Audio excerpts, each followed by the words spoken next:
12. qitimliq fazilatlik Uyg'ur xonimlar faoliyati o'tkazildi.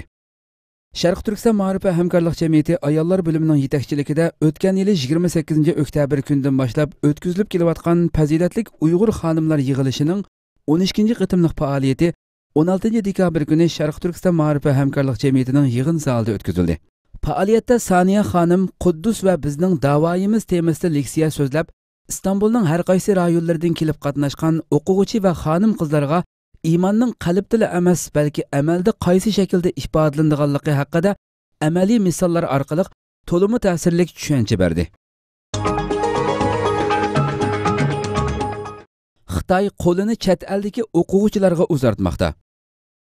19 dekabr Liberty Times Net xabarida ma'lum bo'lishicha, Amerika Birlashma Agentligi muxbiri Sharq Turkistonda 10 necha Uyg'urni ziyorat qilish orqali Xitoyning mashinasi bor Uyg'urlarni iz qo'g'lab nazorat qilish uskunasi o'rnatishga majburlaganligini, Amerikadagi bir o'quvchiga Xitoy soqchilari telefon qilib, Amerikada Xitoy uchun xizmat qilsalar ayoli va bolalari bilan aloqa qila oladiganligi, bo'lmasa ular bilan aloqa qila olmaydiganligi haqida tahdid solganligini oshkorlagan.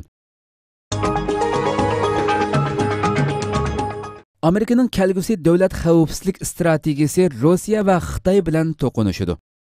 Turkiya Ovoz Radiosuning xabarida bildirilishicha, Amerika Qo'shma Shtatlarining 55 batlik davlat xavfsizlik strategiyasi jamoatchilikka oshkorlandi. Prezident Trump bu haqda bayonot berib, davlat xavfsizlik strategiyasi bo'lsa, Amerika xalqi va Amerikacha turmush shakli muhofazat qilinishi lozim.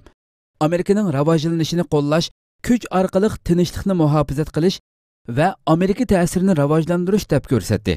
Amerikaning yangi e'lon qilgan davlat xavfsizlik strategiyasida Rossiya bilan Xitoyning Amerikaning bexatarligi va taraqqiyotini davolg'itishga tirishayotganligi, harbiy kuchlarini oshirib, uchur va sonliq ma'lumotlarni kontrol qilish orqali o'z xalqini besim ostida tutayotganligi tilga olingan.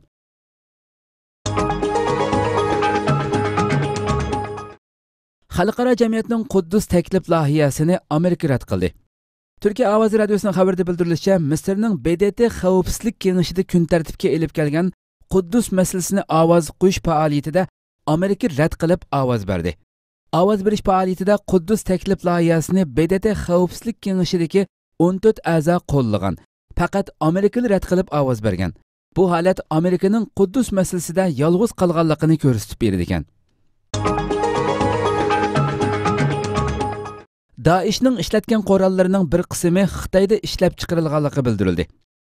Angliyadagi to'qinish va qurollanish ahvoli tadqiqot organi tomonidan bu vaqtda tayyorlangan dokladda terrorlik tashkiloti Daesh Suriya va Iroqda hukm surgan mezgillarda ishlatgan qurol-yarog'larning 1/3 Yevropa ittifoqiga a'zo davlatlardan kelganligi, undan boshqa Daesh ishlatgan qurollarning yarmi Rossiya va Xitoyda ishlab chiqarilgan qurollar ekanligi bildirildi. Liviyadagi bolalar jiddiy yordamga ehtiyojli. Turkiya Ovoz Radiosuning xabaridan bildirilishicha, Birlashgan Davlatlar Tashkiloti Liviyada yashayotgan 400 mingdan ortiq ko'chman ichidagi 36 ming bolaning jiddiy yordamga ehtiyojli ekanligini bildirgan.